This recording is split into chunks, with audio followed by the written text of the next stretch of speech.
ఇప్పుడు ప్రపంచవ్యాప్తంగా చర్చనీయమైనటువంటి అంశం ఏంటంటే బంగ్లాదేశ్లో జరుగుతున్నటువంటి హిందువులపైన జరుగుతున్నటువంటి హత్యాకాండ మారణకాండ.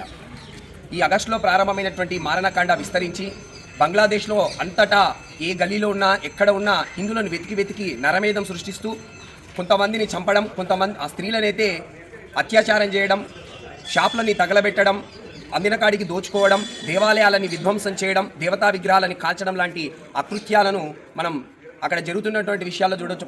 అక్కడ జరుగుతున్నటువంటి అంశాలలో ఇస్కాన్ లాంటి ఒక ధార్మిక సంస్థలను, అన్నదానం చేసేటువంటి ధార్మిక సంస్థలను, అక్కడ ఉన్నటువంటి హిందూ సంస్థలని టార్గెట్ చేస్తూ అక్కడ ఉండే ప్రధానే భారతదేశంకి పారిపోయే విధంగా ఉందంటే అక్కడ హిందువుల యొక్క పరిస్థితి ఎలా ఉంటుందో మనందరం కూడా గుర్తించవచ్చు.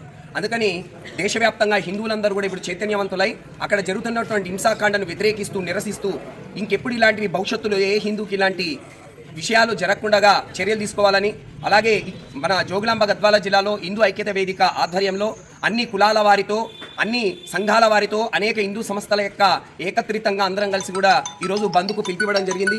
అలాగే స్వచ్ఛందంగా ప్రజలే హిందువులందరూ కూడా ముందుకొచ్చి స్వచ్ఛందంగా బంద్లో పాల్గొంటున్నారు.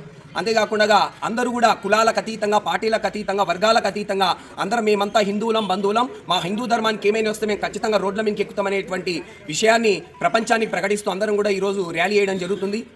ఈ సందర్భంగా మేము ఒకటి డిమాండ్ చేస్తున్నాం.